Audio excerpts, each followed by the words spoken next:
আসসালামু আলাইকুম ওয়া রাহমাতুল্লাহি ওয়া বারাকাতুহু। আলহামদুলিল্লাহ ওয়াসসালাতু ওয়াসসালামু আলা রাসূলিল্লাহ আল্লাযী লা নাবিয়্যা বা'দাহু ওয়া আলা আলিহি ওয়া সাহবিহি আম্মা বাদ। সুপ্রিয় দর্শক, এটিএন বাংলা নিয়মিত আয়োজন ইসলামী সওয়াল ও জবাব লাইভ অনুষ্ঠান থেকে সকলকে জানাচ্ছি আন্তরিক মোবারকবাদ। বন্ধুগণ, জীবন ঘনিষ্ঠ অথবা যে কোনো বিষয়ে আপনি জানার জন্য প্রশ্ন করবেন। প্রশ্নগুলো যাতে ছোট ছোট হয়, জ্ঞানগর্ভ হয়, স্পষ্ট হয় এবং আপনি অনেকটাই লিখে রাখতে পারেন, যাতে করে আপনি সংযোগ পাওয়ার সাথে সাথেই যেন প্রশ্নটি করতে পারেন। আমরা যখন প্রশ্ন করব তখন যেন নিজের টেলিভিশনের ভলিউমটা কমিয়ে রাখি, পরবর্তীতে আপনি বাড়াবেন। আপনাদের প্রশ্নের জবাব দিবেন বিশ্ববরণ্য আলেমে দ্বীন ফদিলাতুশ শেখ আল্লামা সৈয়দ কামাল উদ্দিন জাফরি। আসসালামু আলাইকুম ওয়া রাহমাতুল্লাহি ওয়া বারাকাতুহু। ওয়া আলাইকুম আসসালাম ওয়া রাহমাতুল্লাহি ওয়া বারাকাতুহু। শেখ, ভালো আছেন? আলহামদুলিল্লাহ। আহলান ওয়া সাহলান। আপনি তো ভালো আছেন? জি আলহামদুলিল্লাহ। দর্শক, কথা বলছি আমি ডক্টর শহীদুল ইসলাম বারাকাতি। আসুন আপনাদের সাথেই কথা বলি। আসসালামু আলাইকুম ওয়া রাহমাতুল্লাহ। ওয়ালাইকুম আসসালাম ওয়া রাহমাতুল্লাহ। আমি আসাদুল্লাহ, ঢাকা থেকে বলছি। আমার একটা প্রশ্ন হচ্ছে হলো যে নফসের কয়টা অবস্থান এবং কোন নফসটা সবচাইতে ভালো? নফস? হ্যাঁ, নফস সম্পর্কে। তো কোন নফসটা সবচাইতে ভালো আর নফসের কয়টা অবস্থান? তারপরে আসসালামু আলাইকুম। জানতে চেয়েছেন যে নফসের অবস্থান কয়টি, আসলে নফস কত প্রকার, এই প্রশ্নটি করেছে। জি, আলহামদুলিল্লাহ ওয়াসসালাতু ওয়াসসালামু আলা রাসূলিল্লাহ ওয়া আলা আলিহি ওয়া সাহবিহি ওয়া মান ওয়ালাহু ওয়া বা'দ। নফস সাধারণত নীতিগতভাবে দুটোই। একটা হলো নফস আল্লাহর বাধ্য অনুগত নফস, আরেকটা হলো বিদ্রোহী নফস। তো নফস, বিদ্রোহী নফসের বিভিন্ন প্রকার হতে পারে, বিভিন্ন স্তর হতে পারে। তবে অনুগত নফসের ইয়া একটাই, সেটা হলো নফস যে নফস আলহামদুলিল্লাহ আল্লাহর মেহেরবানিতে অনুগত থাকে। আর নফসে আম্মারা, যে নফস খারাপ নফস, খালি মন্দ বিষয়ে উদ্বুদ্ধ করে নফসওয়ালাকে, যে নফসে আম্মারা, তার বিভিন্ন প্রকার হতে পারে। তো আল্লাহ তাআলার কাছে চাইতে হবে যে আল্লাহ যেন আমাদেরকে আমাদের নফস উত্তম নফস দেন এবং নফস যেন আল্লাহর অনুগত থাকে, রসুল করিম সাল্লাল্লাহু আলাইহি ওয়াসাল্লাম অনুগত থাকে, এই তৌফিক যেন দেন। শেখ, উনি আপনার উত্তর যথাযথ। তারপরে আমার মনে হচ্ছে প্রশ্নে নফসে আম্মারা, নফসে মুতমাইন্না, নফসে লাওয়ামা, এই জাতীয় বিষয়ে মনে হয় উনি একটু জানতে চাচ্ছে। ও আচ্ছা, নফসে মুতমাইন্না ওই নফস, যে নফস আল্লাহ তাআলার হুকুম মানলে, নবী করিম সাল্লাল্লাহু আলাইহি ওয়াসাল্লামের সুন্নাত অনুযায়ী চললে যে সে শান্ত হয়ে যায়, এটা হলো নফসে মুতমাইন্না।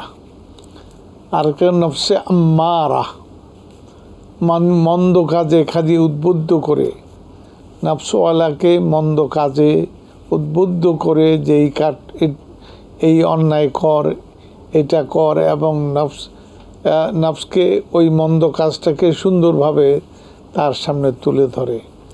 তো নফসে মুতমাইন্না, নফসে আম্মারা, নফসে লাওয়ামা বলে যে নফসওয়ালা যখন মন্দ কাজ করেই ফেলে তখন নফস তাকে ভৎসনা করতে থাকে যে এটা খারাপ কাজ হয়েছে, এটা ভালো হয় নাই, ভিতরে অস্থিরতা সৃষ্টি হয়। এটা নফসে লাওয়ামা বলে। আর নফসে মুতমাইন্না ভালো কাজ করলে নফসের কাছে খুব ভালো লাগে, এটা হলো মুতমাইন্না। জি।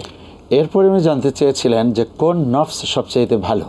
ও, নফসে মুতমাইন্না, মুতমাইন্না মানে যেই নফস আল্লাহ রসুলের অনুগত থেকে চলে এবং অনুগত থাকলে ভালো লাগে, এটা হলো নফসে মুতমাইন্না।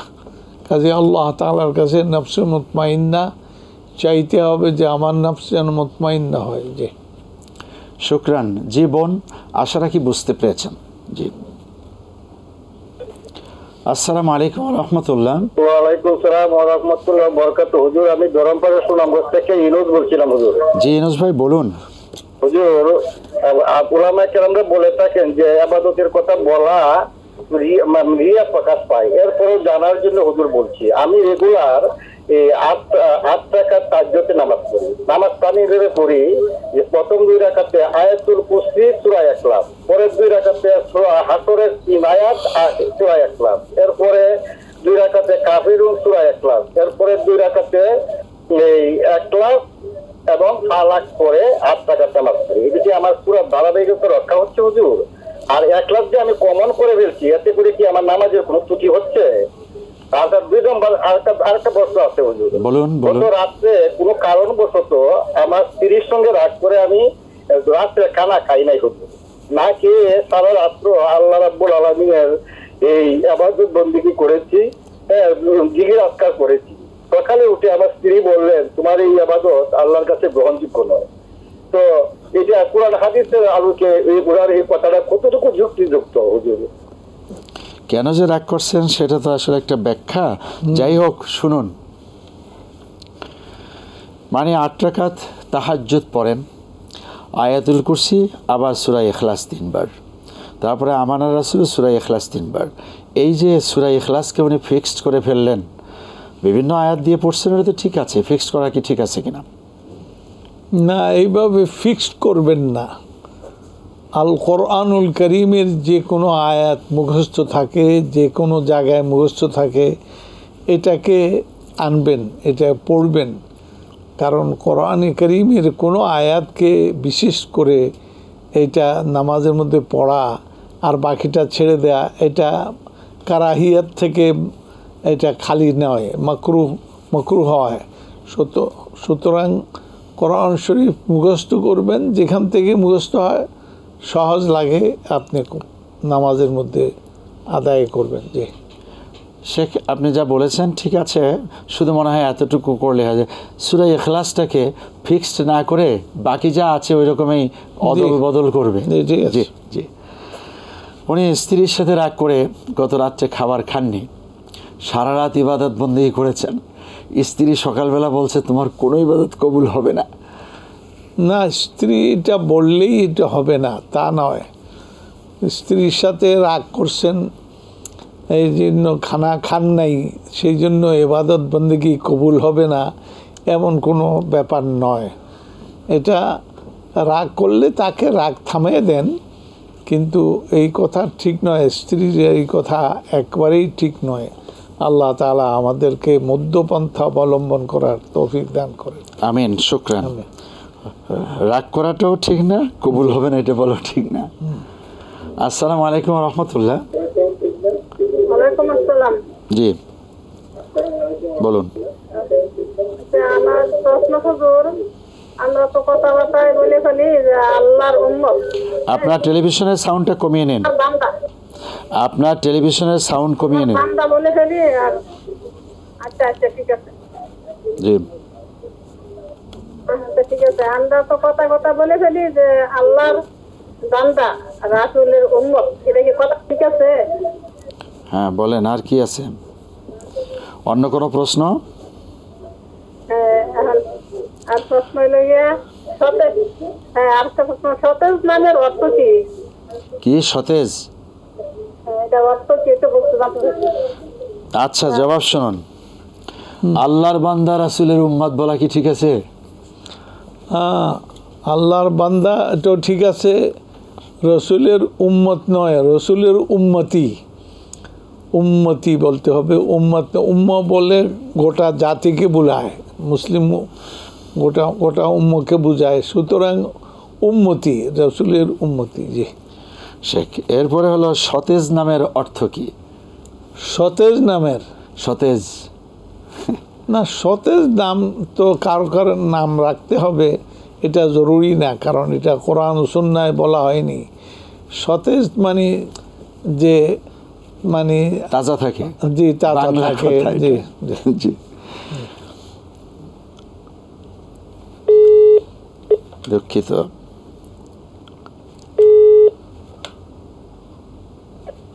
আসসালামু আলাইকুম ওয়া রাহমাতুল্লাহ। ওয়ালাইকুম সালাম। জি। আমার প্রশ্ন ছিল। হ্যালো বলুন। হ্যালো হ্যাঁ, আমরা শুনতে পাচ্ছি, আপনি প্রশ্ন করুন। হ্যাঁ, আমার 3টা প্রশ্ন ছিল। বলুন। আমার প্রথম প্রশ্ন হলো, আমরা মহিলারা যখন নামাজ পড়ি তখন দাঁড়ানোর সময় অনেকে বলে যে 2 পা নাকি একসাথে লাগিয়ে দাঁড়াতে হবে, আবার কেউ বলে 4 আঙ্গুল পরিমাণ ফাঁক রাখতে হবে। এইটাই তো আমি জানতে চাচ্ছি, এটা কিভাবে মানে আমরা দাঁড়ানোর সময় 2 পায়ের মাঝখানে কতটুকু পরিমাণ ফাঁক থাকতে হবে মহিলাদের ক্ষেত্রে? আর কোনো এইটা আমার প্রশ্ন প্রথম আছে? প্রশ্ন। আর আমার দ্বিতীয় প্রশ্ন হলো, আমরা তো ফ্ল্যাট বাসায় থাকি, 3 তলা 4 তলা যেরকম, অনেক সময় দেখা যায় রাতের বেলা আমরা জানালাটা খুলে ঘুমাই। অনেক সময় অনেকে বলে যে রাতের বেলা জানালা খুলে ঘুমালে ঘরে নাকি জিন পরি ঢোকে, এটা কতটুকু সত্য? এইটা হচ্ছে আমার দ্বিতীয় প্রশ্ন। আর তৃতীয় প্রশ্ন হলো, অনেক সময় দেখা যায় রাতের বেলা নামাজ পড়তে হচ্ছে তাহাজ্জুদের, মানে বেতের নামাজটা দেখে যায় তাহাজ্জুদ পড়তে ওঠে, তার দেখা যায় অনেক সময় তাহাজ্জুদের সময় পায় না, সময় শেষ হয়ে গেছে, তখন যদি বেতের যদি 3 রাকাত না পড়ে যদি 1 রাকাত যদি পড়ে, এটা ঠিক আছে কিনা? কেউ কেউ বলে যে 1 রাকাত পড়ার নাকি এটা নাকি বিধান নাই বেতের নামাজের। এটা আমি একটু জানতে চাই, যেহেতু এই হুজুর একবার বলছে যে 1 রাকাত পড়া যাবে, এই বিষয়টা আমি একটু জানতে চাচ্ছি। আচ্ছা ঠিক আছে, ধৈর্যের সাথে জবাব শুনুন। জি মহিলারা নামাজ পড়ার সময় 2 পায়ের মাঝখানে কতটুকু ফাঁকা থাকতে হবে অথবা মিলিয়ে রাখতে হবে, এই বিষয়টা প্রথম প্রশ্ন। না, মিলানো কথা ঠিক নয়, এটা স্বাভাবিকভাবেই একটু ফাঁক থাকে। সুতরাং আপনি 4-6 আঙ্গুল একটু ফাঁক করে দাঁড়াবেন। আর 1 বিঘত যদি হয় তাও আপনি দাঁড়াতে পারেন, আপনার জন্য আরামদায়ক যেটা হয় এইভাবে। কিন্তু 2 পা একত্রিত করে দাঁড়াতে হবে এমন কোনো কথা নেই। জি রাত্রিতে জানালা খুলে রাখলে জিন পরি ঘরে ঢুকে, এটা কতটুকু না, ঠিক? একবারে ঠিক নয়। জিন যান, আপনি দোয়া পড়ে শোয়ার যে দোয়া আছে সেই দোয়া পড়ে আপনি ঘুমাবেন ইনশাআল্লাহ। জানালা দরজা খোলা থাকলেও এটা জিন পরি ঢুকবে না। যে শেখ, আমাদের একটু বিরতিতে যেতে হচ্ছে। যে প্রিয় বন্ধুগণ, অনুষ্ঠানে এ পর্যায়ে বিরতি, সঙ্গেই থাকুন। আসসালামু আলাইকুম ওরহমতুল্লাহি ওবারাকাতু। বন্ধুগণ, বিরতি থেকে ফিরে এলাম অনুষ্ঠানে। আছে প্রশ্ন, আরও একটি প্রশ্ন নিয়ে নেব। আসসালামু আলাইকুম রহমতুল্লাহ। আসসালামু আলাইকুম রহমতুল্লাহ। ওয়ালাইকুম আসসালাম রহমতুল্লাহ। জি জি, একটা প্রশ্ন ছিল যে কালকে করছিলাম আর কি, ওই ইসলামী ব্যাংক অথবা নন ইসলামী ব্যাংক চাকরি করলে মসজিদ কমিটি থাকা যাবে কিনা। তো হুজুর বলছিল যে মানে যারা ইসলামী ব্যাংক তারা যেটা আছে ওটা না থাকাই ভালো। এখন কতগুলো বাংলাদেশে কতগুলো ব্যাংক আছে যেখানে ইসলামী উইংসও আছে, আবার ইসলামী উইংস আরও আছে, ওখানে চাকরি বা প্রত্যেকটা ব্রাঞ্চে দেখা যায় যে ওইসব ব্যাংকের প্রত্যেকটা ব্রাঞ্চে দেখা যায় যে ইসলামী উইংস আছে।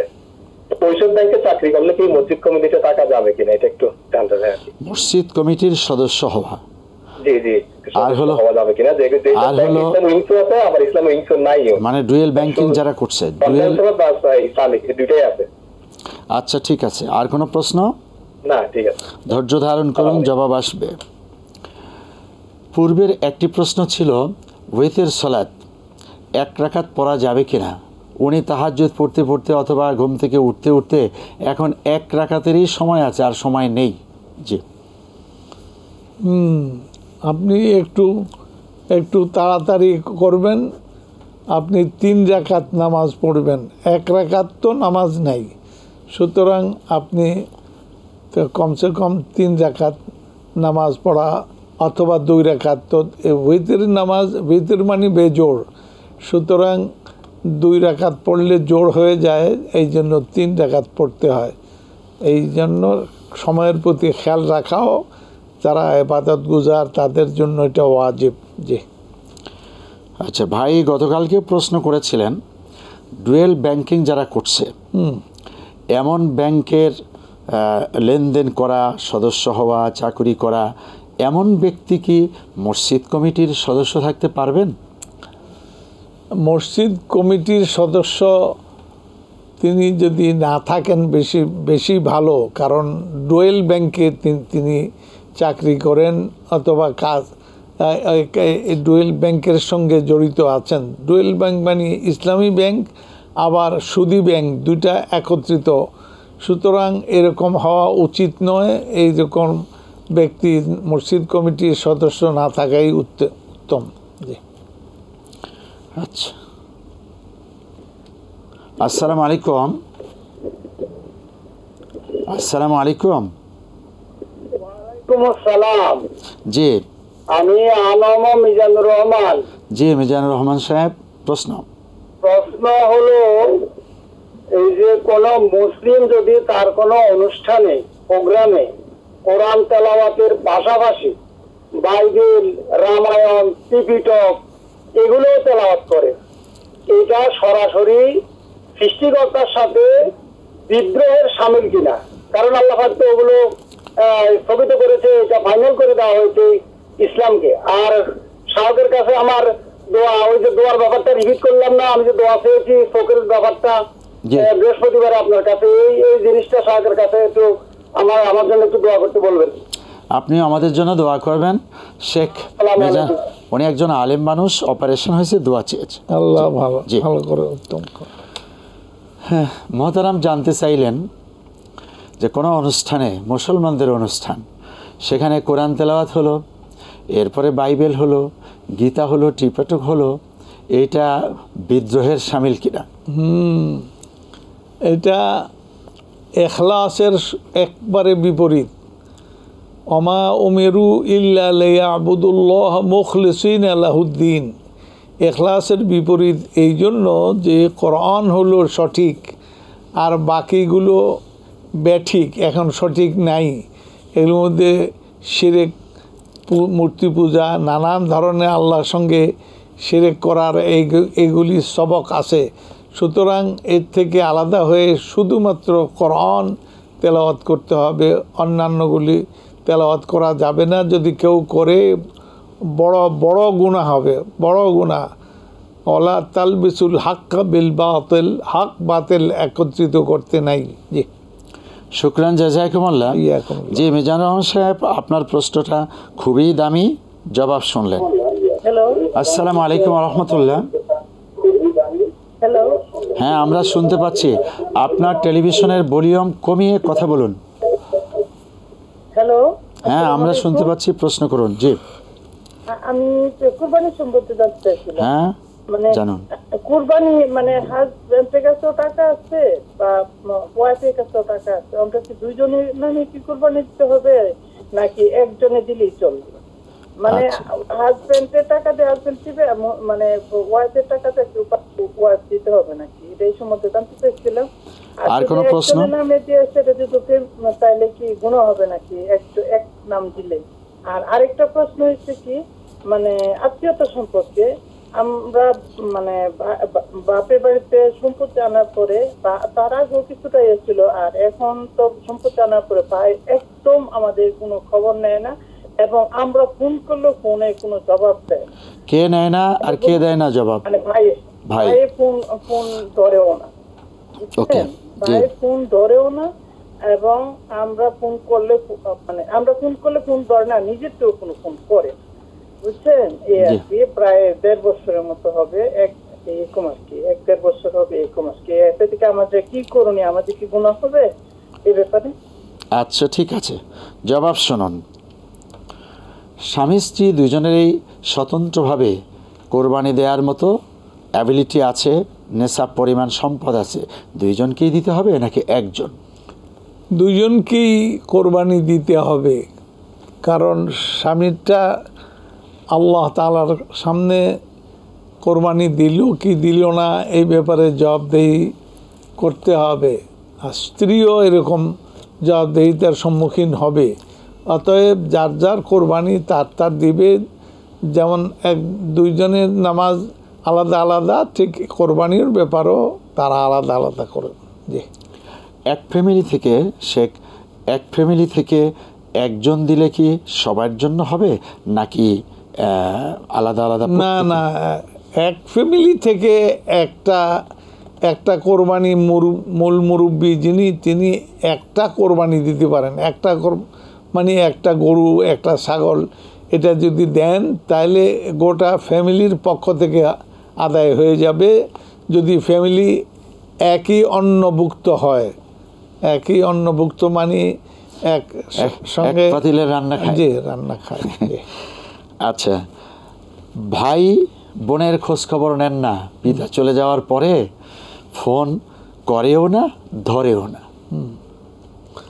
এরকম শরীয়তের জায়েজ নাই, কারণ এটা রক্তের সম্পর্কীয় আর আত্মীয়। কাজেই এটা একজন আরেকজনের সঙ্গে সম্পর্ক থাকতে হবে। প্রয়োজনে তাদের অসুবিধা হলে অসুবিধার পাশে দাঁড়াতে হবে। এইভাবে আত্মীয়তা রক্ষা করতে হবে, নতুবা এটা অত্যন্ত মন্দ কাজ এবং আল্লাহ তাআলার সামনে জবাবদিহির সম্মুখীন হতে হবে। শেখ, আরেকটা প্রশ্ন ছিল, একজন ভদ্রলোক এভাবে করলেন যে আল্লাহ পাক তো বলেছেন দুরিবাত আলাইহিমুজ জিল্লাতু ওয়াল মাসকানা, ইয়াহুদিরা সবসময় তাদের অবস্থানে জিল্লতির ভিতরে থাকবে। আজকে তারা মুসলমানের উপরে জিল্লতির পরে জিল্লতি চালিয়ে যাচ্ছে, তাই কোরআনের এই কথা কখন সত্য হবে? না, এটা জিল্লাত তো আখেরাতে চূড়ান্তভাবে হবে, এটার মধ্যে কোনো সন্দেহ নাই। দুনিয়াতে হতেও পারে, নাও হতে পারে। কাজেই এটা নিয়ে চিন্তার কোনো কারণ নাই। আসসালামু আলাইকুম রহমতুল্লাহ। আমি মামুন বলছি নওগাঁ থেকে। আমি মামুন বলছি নওগাঁ থেকে। আমরা শুনতে পাচ্ছি, আপনি প্রশ্ন করুন। জানতে চাবো, জি, সেটা হলো যে গুনাহ মাফের জন্য আমরা কি কি ফরম্যাটে আল্লাহর কাছে দোয়া করতে পারি, এই একটা। আর হলো সর্বপ্রকার বিপদ আপদ হইতে মুক্তর জন্য কি কি ফরম্যাটে দোয়া করব আল্লাহর কাছে। এই দ্বিতীয়টা কি বললেন? ধর্ম প্রচার, সর্বপ্রকার বিপদ আপদের, ও সর্বপ্রকার বিপদ, হ্যাঁ, মুক্তির জন্য। জি, হ্যাঁ, আমরা কি দোয়া করতে পারবো আল্লাহর কাছে, কি কি ফরম্যাটে? আচ্ছা আচ্ছা, কি কি ফরম্যাটে? আর আরেকটা বিষয় জি, কুরবানির সংক্রান্ত, সেটা হলো যে আমি অসুস্থ, আমাদের পরিবারে আমার এবং স্ত্রী দুজনেরই মানে খাসি গরু তো গোশ খাওয়া যায় না, অসুস্থ, আমরা ফ্যাটি লিভারের রোগী।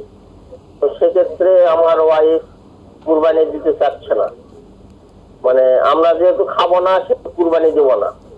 তো আসলে তার উপরে কুরবানির দিন বা কুরবানির মানে দেওয়ার মতো যোগ্যতা বা সামর্থ্য আছে, হ্যাঁ, তো সে দিতে চাচ্ছে না। এটা কি ঠিক হবে কিনা? মানে আমরা খাবো না, আমাদের খাওয়া হবে না, এই কারণে যে আমরা কুরবানি, হ্যাঁ বুঝতে পেরেছি, জি ঠিক আছে, খাবো না তাই দেবো না, হিসাব সোজা। শুনেন, গুনাহ মাফের জন্য কি কি দোয়া করবেন, ফরম্যাটটা কি? না, গুনাহ মাফের জন্য যে কোনো আমল করে এটাকে উসিলা করা, এই দোয়া করা, এটাও আমল। যে আল্লাহ তাআলা বলছেন উদউনি আস্তাজিব লাকুম, আমাকে ডাকো তাইলে আমি তোমাদের ডাকে সাড়া দেব। সুতরাং এই ডাকাটাও একটা ইবাদত।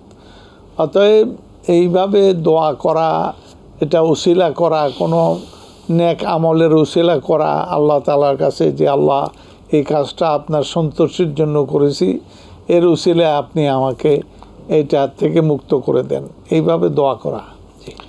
আচ্ছা, একইভাবে সর্বপ্রকার বিপদ আপদ থেকে মুক্তির জন্য দোয়ার সুনির্দিষ্ট ফরম্যাট আছে?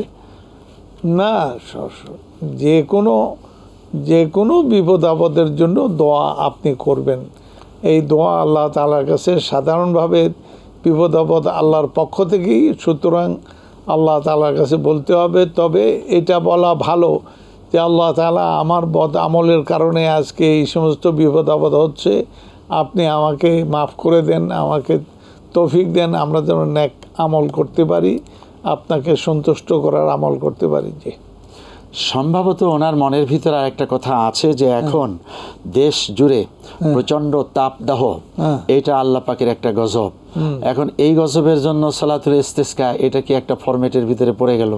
আবার কুসুফ খুসুফের সলাত আছে, এইরকম কোনো বিষয় উনি জানতে চাচ্ছেন না, বলে এটা প্রার্থনা করাই যথেষ্ট। আল্লাহ তাআলা নিজের বদ আমলের প্রতি নজর করতে হবে, যে আমলগুলোর সুস্থ করা, সুন্দর করা, এরপরে আল্লাহর কাছে দোয়া করা। ইনশাআল্লাহ আল্লাহ তাআলা এটা দূরীভূত করে দেবেন ইনশাআল্লাহ। সলাতুল ইস্তিসকা চলছে, তারপরেও বৃষ্টি কোথাও কোথাও হয়েছে, কিন্তু ঢাকায় হয়নি বা অনেক জায়গায় হয়নি। এ নিয়ে কিছু সংখ্যক লোকের কথা হলো, না বর্তমানে এই আলেম ওলামাদের দিয়ে কিছু হবে না। না, এই কথা ঠিক নয়। এটা হতেও পারে, নাও হতে পারে। তো আপনি আল্লাহর কাছে আশা করে আপনি ইবাদত করলেন, এই যে সালাত আদায় করলেন, এটাই হলো আপনার কাজ, বাকিটা তো আল্লাহ তাআলার। জি, ভদ্রলোক জানতে চেয়েছিলেন যে হাজব্যান্ড ওয়াইফ দুইজনের উপরেই কোরবানি ওয়াজিব আছে, আবার এদিক দিয়ে দুইজনেই অসুস্থ, যে কারণে গোশত খেতে পারে না। এখন স্ত্রী বলছে গোশত যেহেতু খেতে পারবো না, তো কোরবানিও দেব না। না, কোরবানি দিবেন। আপনি নিজেরা খেতে পারেন না, গরিব মিসকিনদের মধ্যে বন্টন করে দিবেন, অথবা এতিমখানায় পাঠিয়ে দিবেন। ভালো, সুন্দর। গোশত খেলে কোরবানির গোশতে কোনো সাইড এফেক্ট নাই, এই জাতীয় একটা না, এই কথা ঠিক না, এই কথা ঠিক না। এটা হতেও পারে, এটা আল্লাহ তাআলার ইচ্ছার উপরে নির্ভর করে। আপনি এটা বলতে পারেন যে আল্লাহ তাআলা আপনার জন্য কোরবানি দিয়েছি, কোরবানি করছি, আপনি এটার সাইড ইফেক্ট থেকে আমাদেরকে মুক্ত রাখেন, এটা বলতে পারেন। যে শুকরান। আসসালামু আলাইকুম ওয়া রাহমাতুল্লাহ। জি, ওয়ালাইকুম আসসালাম ওয়া রাহমাতুল্লাহ। জি, হ্যালো, প্রশ্ন করুন, শুনতে পাচ্ছি। যারা নাকি মাজার পূজারী, মাজারের সাথে খুব সম্পর্ক, তাদের সাথে আমরা সম্পর্ক বিচ্ছিন্ন করলে, যোগাযোগ না করলে কোনো অসুবিধা হবে কিনা, ইসলামিক শরীয়তে কি বলে? ধন্যবাদ। একটাই প্রশ্ন, জবাব শুনুন। মাজার পূজারীদের সাথে আমরা সম্পর্ক ছিন্ন করা জায়েজ হবে কি হবে না? এটা এই শর্তে ছিন্ন করতে পারেন। আপনি তাদেরকে ওয়ার্নিং দিতে হবে, তাদেরকে আহ্বান করতে হবে যে এরকম মাজারের সঙ্গে এইভাবে মাজারপন্থী হওয়া নাউজুবিল্লাহ শিরকের রূপান্তরিত হয়, কাজেই আপনি এর থেকে বিরত থাকেন। এইভাবে তাকে বুঝাতে হবে, দাওয়াত দিতে হবে। এরপর না শুনলে তো তার থেকে আলাদা থাকবেন, কোনো অসুবিধা নেই। শুকরান। আসসালামু আলাইকুম ওয়া রাহমাতুল্লাহ। ওয়ালাইকুম আসসালাম ওয়া রাহমাতুল্লাহ। জি, ইসলামিক সওয়াল জবাব। হ্যাঁ, প্রশ্ন করুন। এটিএন বাংলা সওয়াল জবাবে আপনি আছেন। জি, আমার একটা প্রশ্ন হচ্ছে, আমি একটা আল্লাহর সাথে ওয়াদা করেছিলাম যে আল্লাহ যদি আমাকে তৌফিক দেয়, আমি আমার টাকা পয়সা হলে আমি হজে দেবো। আনফরচুনেট আমি আমার ওয়াদাটা বরখলাপ করেছি, আমি যাইনি। তা এর জন্য কি আমার কোনো কাফারা বা কোনো কিছু দিতে হবে? এক নাম্বার 2 হচ্ছে, আচ্ছা এই একটা প্রশ্নের উত্তর দিলে হবে। আচ্ছা ঠিক আছে, জবাব শুনুন। যে আপনি হজে যাননি, হজ করার ওয়াদা করেছেন, তো এইবার না করলেন, আগামীতে যাবেন, অথবা অন্য কাউকে পাঠালেন, তাও তো হলে আপনার পরিবর্তে কাউকে আপনি বিশেষ কোনো কারণে যেতে পারেন না, এমন যদি কারণ হয় তো আরেকজনকে পাঠাতে পারেন, অথবা আগামী থেকে ইনশাআল্লাহ নিয়ত করেন যে আল্লাহ তাআলা আগামীতে আমি এটা পূরণ করব ইনশাআল্লাহ। এই মুহূর্তে কোনো কাফারার বিধান আছে কিনা? না, কাফারা তো নাই। কাফারা এটাই যে আরেকজনকে বা পাঠিয়ে দিলেন, জি, খরচ দিয়ে। জি জি ভাই, বুঝতে পেরেছেন। আসসালামু আলাইকুম ওয়া রাহমাতুল্লাহ। ওয়ালাইকুম আসসালাম ওয়া রাহমাতুল্লাহ। জি, হ্যাঁ, প্রশ্ন করতে চাইতেছি। প্রশ্ন করুন। জি, প্রশ্ন করুন, আমরা শুনতে পাচ্ছি। আমি জানতে চাইতেছি যে সূরা কুল আল্লাহ সূরা 10 বার পড়লে এটা কি সহিহ যে কোন একটা জান্নাত তৈরি হবে? সূরা ইখলাস 10 বার পড়লে জান্নাত পেয়ে যাবে। আর কোনো প্রশ্ন? হ্যাঁ, জান্নাতের একটা ঘর তৈরি হবে। আচ্ছা ঠিক আছে, আর কোনো প্রশ্ন? সালাতুল দুহার নামাজ আমি যদি প্রতিদিন 4 রাকাত পড়ি তাতে কি সমস্যা আছে, না 6, 8 বা 10, 12 রাকাত পড়তে হবে? আচ্ছা, এইটা আর কি। আর মনে করেন যে যে কোনো সময়, দিনের মধ্যে যে কোনো সময় আমি নফল নামাজ পড়তে পারবো তো? আল্লাহর নৈকট্য লাভের জন্য তো নফল ইবাদত তো বেশি। এখন আমি যে কোনো সময় নফল নামাজ পড়তে পারবো? যে কোনো সময় এই বাদে, আপনার নির্দিষ্ট টাইম বাদে? নিষিদ্ধ। আচ্ছা, হ্যাঁ হ্যাঁ, ওকে, জবাব শুনুন। সূরা ইখলাস 10 বার পড়লে বেহেশতের মধ্যে একটা ঘর পেয়ে যাবে। এটা আমাদের জানা নেই। আপনি কোনো হাদিসে পেয়ে থাকলে সেটা আপনি বলতে পারেন, কিন্তু আমাদের জানা নেই যে এটা 10 বার পড়লে জান্নাত পেতেই পারেন, কিন্তু এইভাবে হাদিসে উল্লেখ আছে চিহ্নিতভাবে, এটা আমার জানা নাই। যে ইখলাস পড়ুক, বেশি করে তেলাওয়াত করেন। জি, সালাতুদ দুহা উনি সবসময় 4 রাকাত পড়েন।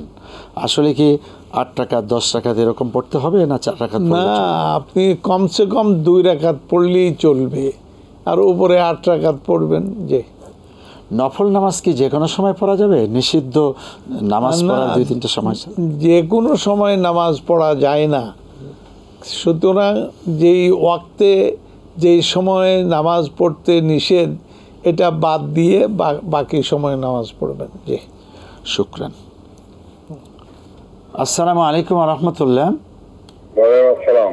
জি, প্রশ্ন করুন। এটিএম হ্যাঁ, এটিএন বাংলা ইসলামী সওয়াল ও জবাব অনুষ্ঠান চলছে। ভাই, আমি একটা প্রশ্ন করতে চাই।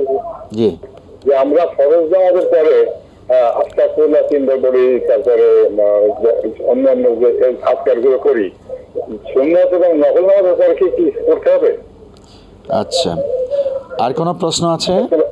আসলে বুঝতে পারছি, ফরজ নামাজের পরে আমরা আস্তাগফিরুল্লাহ বুঝেছি। জি বন্ধু, এটা বুঝেছি। নামাজের পরে কি কোনো কিছু আমল আছে? আর কোনো প্রশ্ন আছে? না না। জবাব শুনুন। ফরজ নামাজের পরে ইস্তেগফার, নফল সুন্নার পরেও কি ইস্তেগফার পড়তে হবে? এটা তো ভালো।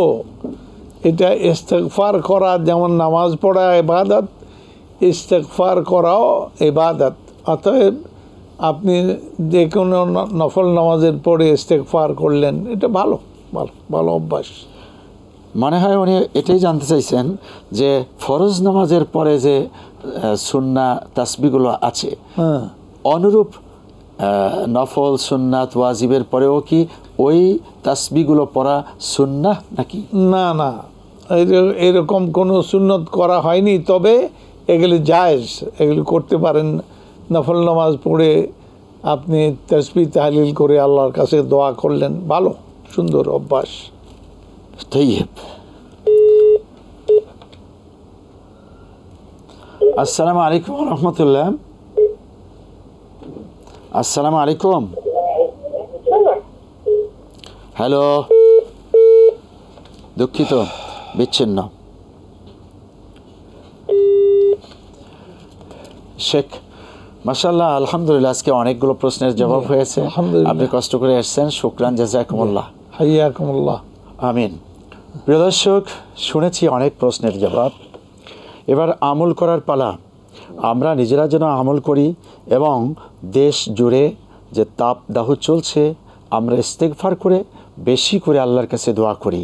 সালাতুল ইস্তেসকাও ঠিক আছে, এটা বারবার পড়তে হবে, আল্লাহর কাছে কাঁদতে হবে, ওইটাও তওবা। একইভাবে মুসলিম উম্মাহ আজকে বিপদগ্রস্ত, বিশেষ করে ফিলিস্তিনের মুসলমান, আমাদের এই ভাই বোন আত্মীয় স্বজন, তারা রক্তাক্ত, অনেকেই দুনিয়ার থেকে চলে গেছেন। এই মজলুমদের জন্য যেন আল্লাহর রহমত নাজিল হয়, আমরা এগিয়ে আসি, এমনটি প্রত্যাশা করে আজকের মতো বিদায় নিচ্ছি। ওয়াসসালামু আলাইকুম ওয়া রাহমাতুল্লাহি ওয়া বারাকাতুহু।